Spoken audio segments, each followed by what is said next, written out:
À la Madrid la team, bienvenue sur Madrid Footix, votre dose quotidienne de passion pour le plus grand club du monde. Aujourd'hui, on ne va pas faire dans la dentelle. Le Real Madrid est en plein bouleversement entre les décisions audacieuses de notre président, le départ déchirant d'une légende et une défense en pleine refonte.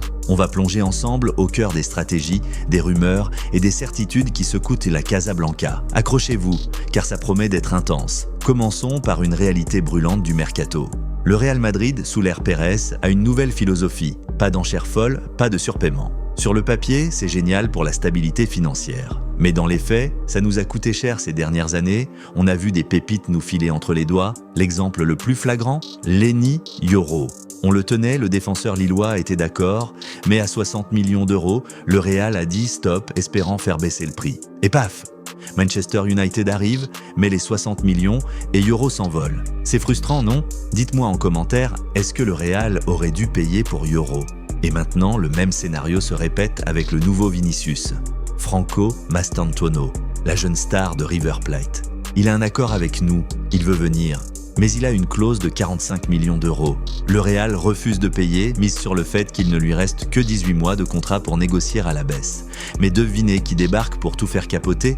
Le Paris Saint-Germain, avec un projet ambitieux et un salaire double extra large, le PSG menace sérieusement de nous voler cette pépite. Ma question est simple, est-ce que cette prudence financière, ce refus de payer le prix fort pour des talents évidents, est une bonne chose pour le Real Madrid, ou est-ce qu'on est en train de laisser filer notre futur? Balancez vos avis, madridistas. Maintenant, passons à un chapitre qui nous serre le cœur, mais qui est aussi une page qui se tourne.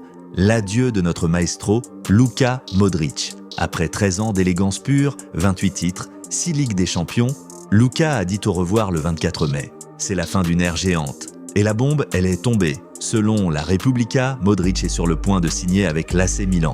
Oui, vous avez bien entendu l'AC Milan. Libre de tout contrat, le Ballon d'Or croate aurait déjà donné son feu vert pour une saison en Italie. Imaginez le Ballon d'Or croate qui n'a jamais caché son amour pour les rossoneri depuis son enfance. Dans le maillot milanais rouge et noir, c'est un déchirement de le voir partir, mais un incroyable défi pour lui. Massimiliano Allegri, le nouvel entraîneur de Milan, le voit comme l'homme providentiel pour restructurer son entrejeu, pour apporter cette vista, expérience et ce calme qui ont manqué à Milan cette saison. Le Milan ne jouera pas l'Europe l'an prochain, ce qui est un obstacle pour un joueur de sa trempe, mais aussi une chance. Moins de matchs, moins de fatigue, plus de performances et surtout, plus jamais face au Real Madrid. Et puis il y a la Coupe du Monde 2026 et son ultime objectif avec le Real Madrid. Selon vous, madridistas, est-ce une bonne chose que Modric parte pour un dernier challenge ou aurait-il dû rester au Real même avec un rôle réduit? Selon moi, oui. Quel était votre meilleur souvenir de Luka Modric sous le maillot blanc? Laissez vos messages émouvants. Enfin, parlons de notre défense. Le Real Madrid veut se présenter à la Coupe du Monde des clubs avec un arrière-garde presque entièrement renouvelé. Et ça, c'est excitant. Après Trent Alexander-Arnold à droite et le jeune Dean Huijsen en défense centrale, le grand chantier, c'est le latéral gauche. On parle d'Alvaro Carreras de Benfica. Les conditions personnelles sont déjà réglées, mais Benfica s'accroche à sa clause de 50 millions d'euros.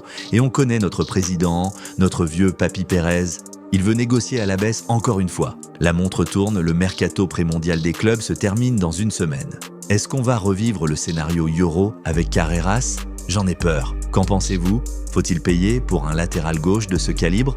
Je pense que la question est vite répondue avec des noms comme Mendy et Garcia comme seule option disponible pour ce poste. L'arrivée de Carreras jetterait un doute sur l'avenir de nos actuels latéraux gauches, Ferland Mendy et Fran Garcia. Est-ce la fin de leur aventure madrilène? Avec Xabi Alonso et son 4-3-3 annoncé, il faut des certitudes derrière. Militao, Rudiger, Alaba reviennent de blessure, Huijsen et Raúl Asensio sont prêts. Mais Marca nous dit qu'il y a encore des doutes sur nos options défensives et qu'un deuxième défenseur central pourrait encore débarquer si les résultats ne sont pas convaincants pendant le mondial des clubs. C'est une sacrée pression sur nos jeunes joueurs et nos revenants. Alors, Real Madrid fans, pensez-vous que notre défense sera enfin solide avec ces ajustements qui devraient être le latéral gauche titulaire?